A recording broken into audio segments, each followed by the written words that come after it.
Hello and welcome to the latest installment of Epic Talks. I'm John Davison, Senior Counsel at Epic. We're joined today by a distinguished member of Epic's advisory board, Bruce Schneier. Bruce is a world-renowned security technologist, a fellow at the Berkman Center for Internet and Society at Harvard University, a lecturer in public policy at the Harvard Kennedy School, and a member of Epic's advisory board since its earliest days. Bruce is the author of over a dozen books about technology, information security, cryptography, and privacy, including Applied Cryptography, the path-breaking and authoritative work on cryptography, and most recently, We Have Root, even more advice from Schneier on security. He also blogs regularly at Schneier on security. Bruce brings a tremendous wealth of technical expertise to his research and writings, and has invented or helped invent a number of influential cybersecurity tools. But he's perhaps best known for his ability to understand and explain the big picture of information security and technology in ways that are helpful for policymakers, journalists, advocates, and the public at large. We're thrilled to be joined by Bruce today. Thanks, Bruce. Hey, hi. We're not together, but we're doing our best. Well, join digitally. Bruce, Bruce, I'll start by taking you back all the way to the 1980s and possibly earlier, and just ask you how you ended up in cybersecurity and sort of what your career path has been through the field. Yeah, my career's been an endless series of generalizations. And I started in cryptography. One of my first books, Applied Cryptography, is basically a math book, a math and a programming book. And from there, I generalized out repeatedly. Secrets and Lies is about network security. Beyond Fear is about general security technology. That's 2003. And then I started writing about the economics of security and the psychology of security, the sociology of security. And now I'm very much in the public policy of security, writing about trust and privacy and sort of all these big human issues. And that's been my meandering career path, just trying to be just more general. Now I'm doing a lot of thinking about AI and hacking, really more broader social systems, not even technological systems. Well, I'll certainly come back to the question of AI and hacking. I've got a couple questions about that. But as I understand, you were in physics originally, yes? Or my undergraduate degree is in physics, which is basically like math. It's about the same. My master's degree is computer science. So yeah, I started out in math basically. So as I mentioned at the top, your work has covered quite a lot of ground over the years.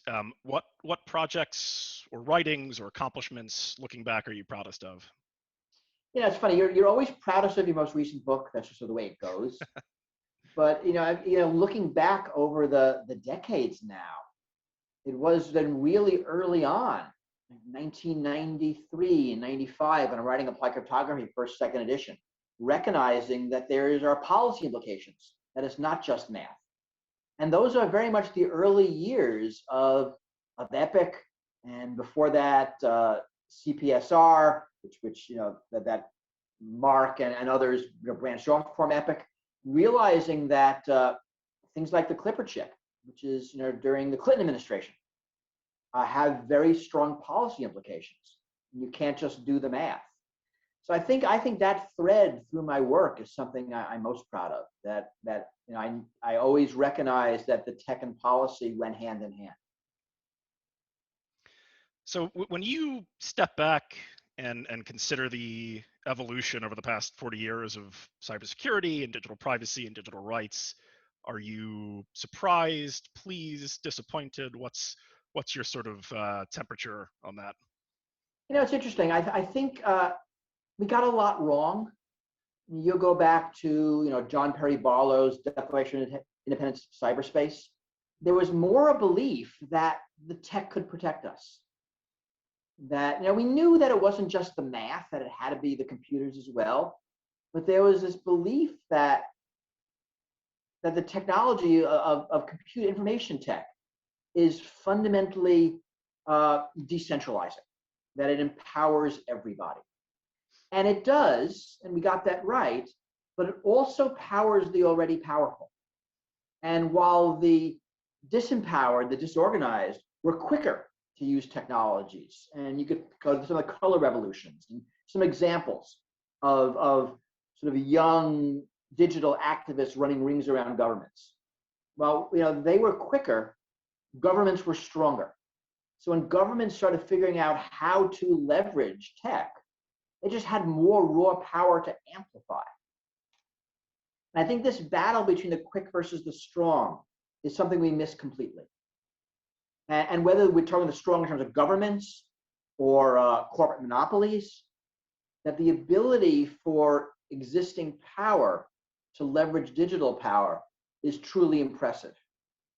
And the inability to counter it, or the difficulty countering it, is also something I think we missed. It's not as simple as giving everybody secure communications. There's a lot more. So I think that is where we got it mostly wrong.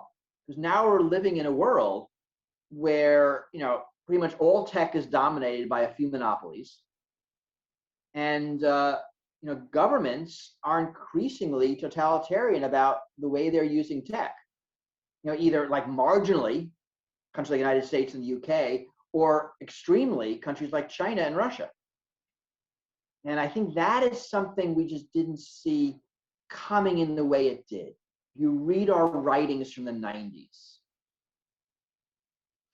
So do you think, is there a path back to that dream of technology as something that predominantly empowers the disempowered, or have we just discovered something inherent about technology in the past 40 years that's... Yeah, I think we know from history that things go back and forth. And we're living in a world where elites dominate in every area of society, not just in tech, not just in privacy. So the problem is like way bigger than our remit.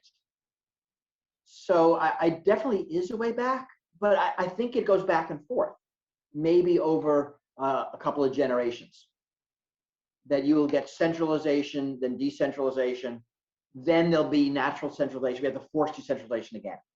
So I think we can do it, but our work is never done. Can we move to a world where we're sort of constantly vigilant about centralization? Or is it always a world where we just sort of decentralize dominant players, and then it takes a few decades for there to be new dominant players? So we're doing okay for a while. I don't know. I mean, again, these are geopolitical forces that are way bigger than what I understand. But it seems like certainly stuff we can do right now. I'm thrilled to see a lot of the antitrust building. Will it go anywhere? Who knows? There is talk about dealing with income inequality. Will it go anywhere? Who knows? But these are the problems that have to be solved in society for a whole lot of reasons. So digging a little more into the particulars of your work, a couple decades ago, you coined the term security theater to describe measures that are intended to provide the feeling of improved security, but not actually doing very much to create security. When you look around now at efforts to safeguard information security and privacy, what strikes you as the security theater of today, of 2021? What are policymakers or advocates focused on that strike you as fig leaves? So I developed the term I came up with was like 2002, right after the terrorist attack of September 11th. And really, people talking about security measures put in place at that time that just did nothing and made people feel better. I think it's really interesting that it's not necessarily bad. That actually making people feel better is a reasonable goal. If you think back to 2001, 2002, people were needlessly afraid to fly. People really thought there'd be a terrorist attack every month, that this was the new normal. And a little bit of security theater, if it got people, if their feeling was pushed down to what the reality was, that was good for the world. So security theater isn't necessarily bad, but it is psychological, not risk-based. So and in the past year, you've seen the phrase applied to COVID measures. You'll sometimes see it called hygiene theater, right? And that's things like wiping down your groceries. Now, in the first months of COVID, we actually didn't know if that made sense or not. Now we know it's kind of dumb. People still do it, and it gives them a feeling of safety. And while it's, you could look at it and say, well, that's dumb. If it reduces anxiety in individuals, maybe it's a good idea. This is sort of a long-winded way of saying that security theater isn't necessarily pejorative. But in terms of security, cost benefit, it is. Right? Something you're doing that doesn't do any good. It just pretends to. And I'm trying to think things that exist today in IT. Yeah, and nothing comes to mind explicitly, but you will see people saying, I have a firewall, therefore I'm secure. Mm-hmm. Right? Now, of course, that's not true. You have to configure it properly, you have to manage it properly. So I think the theater is in the notion that the stuff out of the box does the job. And in a lot of cases, we're not there. Right? I have, Windows Update turned on, therefore I'm secure. And these aren't theater in that they actually do help, but they don't help by themselves. They need stuff involved in them. Most of my security theater examples come from the real world, not from IT. So last year you wrote about how efforts to ban facial recognition are well-intentioned, but might be missing the forest for the trees, given that there are so many other biometric and device-based ways that we can be identified.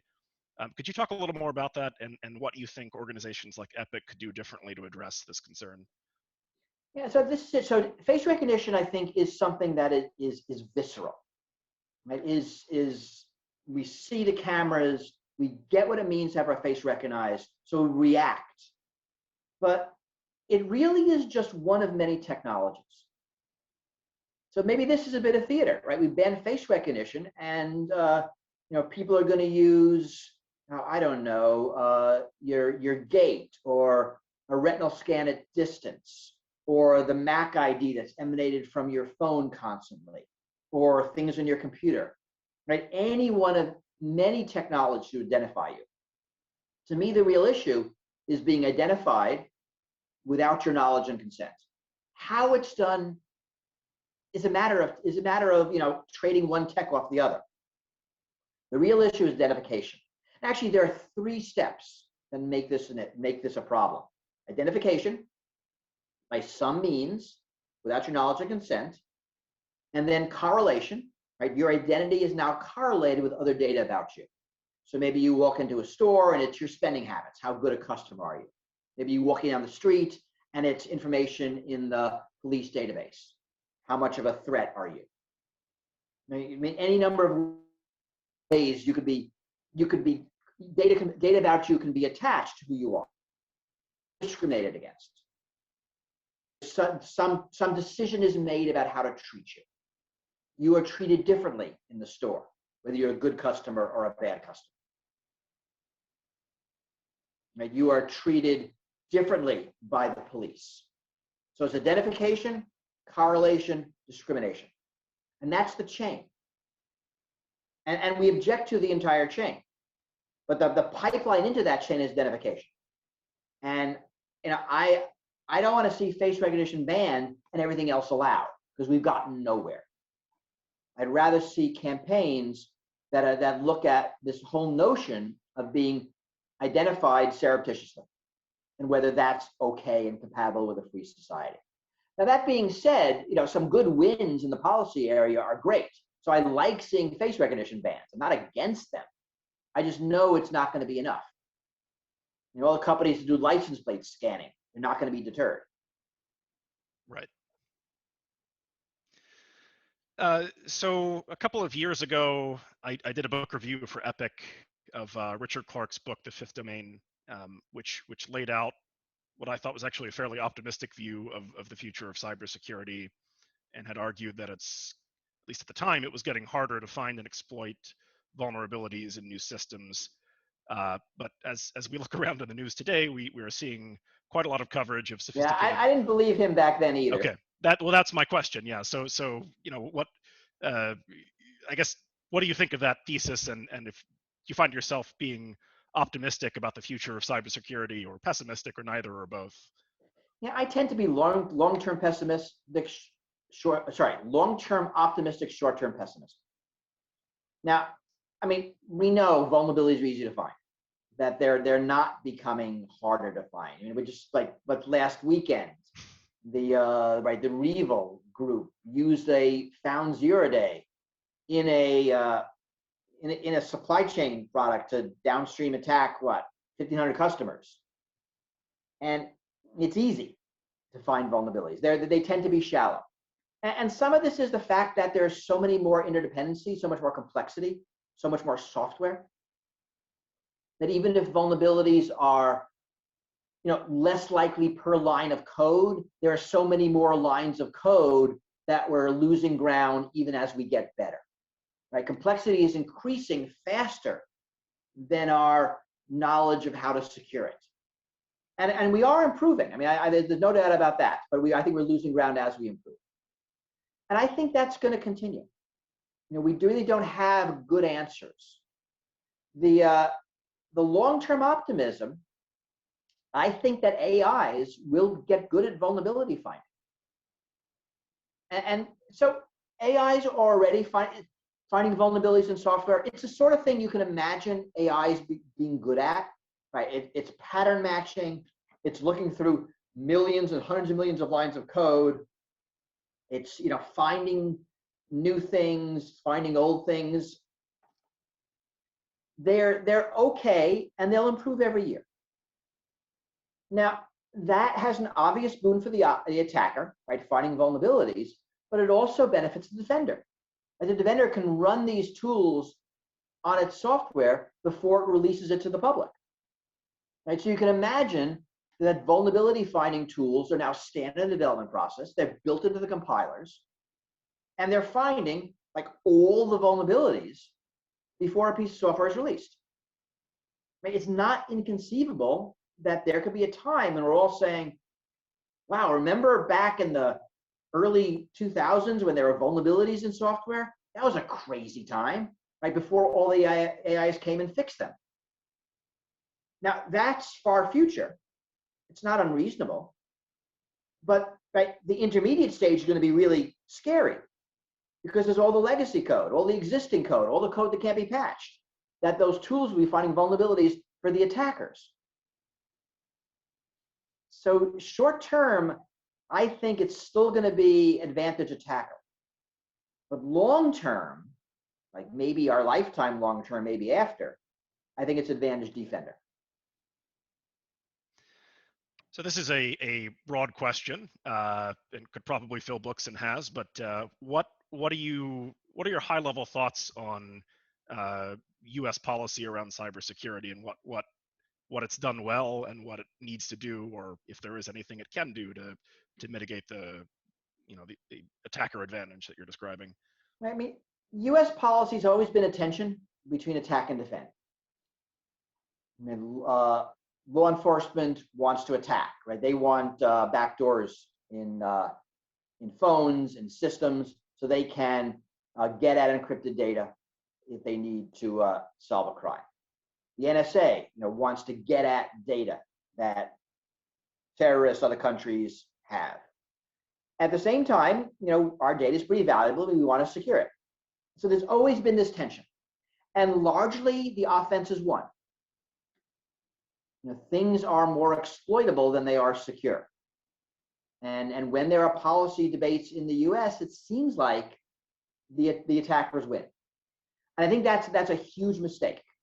We need to, as a country, adopt a defense dominant strategy to say that even though it makes law enforcement more difficult, even though it makes international espionage more difficult for us, we recognize the value of security over surveillance and will adopt those policies anyway.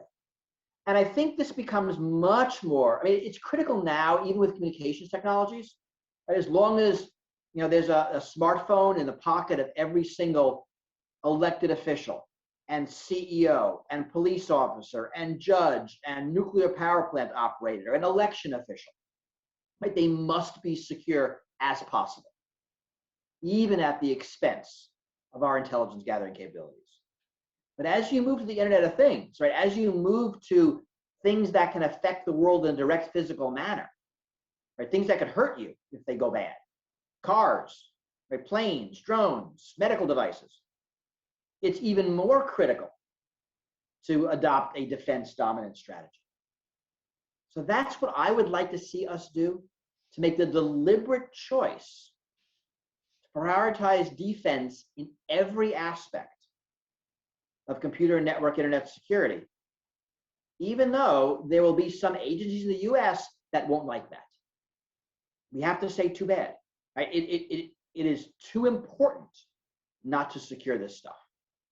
10 years ago, you could have made the balance argument. We're done with that. Right? We must be defense dominant. So let me pitch another policy question at you. There's been, as you know, I'm sure, a steady drumbeat in many quarters to escalate our development and deployment of AI in national security and defense settings. And often this is paired with the argument that we need to win an AI arms race with China because allegedly the US will chart a more rights protective future for AI or what have you. Do you find that persuasive? How do you think, what is the right macro strategy for the US, given that there are other countries in the world that seem likely to develop dangerous AI systems? So I think the AI arms race is largely a MacGuffin, and something that doesn't really make sense in the international academic community that we are today. I mean, this is not the 60s. And technology works very different now than it did then. Back then it was governments first, militaries first. Today, I mean, these developments are happening in universities around the world, are happening in public. There isn't this arms race. But that's a separate question of, should we have AIs in cybersecurity? I mean, the answer is, well, of course, right? In places that make sense, we should do that. I mean, there's real value in defending at computer speeds. Right now, attack moves faster than offense because the attacks tend to be automated and defenses tend to be limited by human decision making. And I think we can speed that up with some automated decision making. And I think there's value there. But that has nothing to do whether there's some great AI arms race, which I really don't think there is. And I think calling it an arms race, I think, obscures the real issues and the real problems. So what are some of the, I don't want you to spoil anything, but what are some of the new projects or issue areas you're working on now or expect to do significant work on in the near term? So I'm thinking a lot about, some of these AI issues, I'm thinking a lot about those. And I suppose I want to correct something I just said. I do worry about AIs in the hands of the mega monopolies. That I think is the real worry. And some writers, Cory Doctorow, Charlie Stroh, Ted Chiang, have all kind of made the point that people's fears of AIs tend to be fears of late-stage capitalism in disguise. It's not the AI, it's who's controlling it, what its purpose, what its goals, right? Who's funding it. So there, I think, we as society should really step back and say, do we want these technologies in the hands, of a bunch of tech billionaires? Is that a good way to organize the future? I'll go ahead and say thinking a lot about that, about AI and security. I've been thinking a lot about hacking and extending the hacking metaphor towards more broad social systems. I've given talks. My RSA talk was about this a year and change ago. The last RSA we had in real life before we had the virtual one. And whether you can extend the hacking metaphor to, let's say, the tax code, right? It's code. It's not computer code, but it's a bunch of algorithms. It has bugs in it. It has vulnerabilities. We actually have a name for them. We call them tax loopholes. Right? It has exploits. We call them tax avoidance strategies. And actually, there's an entire industry of black hat hackers whose career is finding exploits in the tax code. Right? Tax lawyers, tax accountants, So there's a very real way to think about the hacking process in terms of the tax code or financial regulations or the rules of democracy. And can we apply some of our computer security mitigation techniques to these broader social systems? That's what I'm doing a lot of thinking about now. And that is actually a book I'm writing. The book was due in March of this year, but I delayed it for a year because I felt anything written during the pandemic would be obsolete by the time it was published, right? The book had to speak to a post-2020 world, and I didn't know what that world needed to hear. I'm not sure I do yet. So that book is being delayed. So that's occupying a lot of what I'm thinking. And similarly, I'm trying to look at democracy as an information system. Been working with Henry Farrell, a political scientist now at Johns Hopkins. Can we think about information flows in democracy and then apply some of our systems thinking from IT to those systems? And he and I have written a couple of big papers together. So there's that. And then my usual smattering of everything else I do. So if you could parachute into Epic and have us work on one issue area or project that we're not already covering, would that be? You people cover the gamut. There's not a lot of holes. Right? Every year we in the advisory board get a survey of what it is we should cover, and it turns out I think Epic's on all the major issues. I don't have a hole that I think is missing. But this is hard. We're moving into this world where tech is embedded in everything we do. Pretty much all the problems of this century are fundamentally tech problems, and fundamentally information tech problems. Even things like bio and climate change and medical and future of work, they have strong tech components. And Epic's always been on the forefront of the issues. So I got no complaints right now. Well, we're thrilled to hear that. All right, I think we'll leave our recorded chat there. I just want to thank Bruce Schneier again for joining us, and I hope you found this conversation as enlightening as I have. And thanks again, Bruce.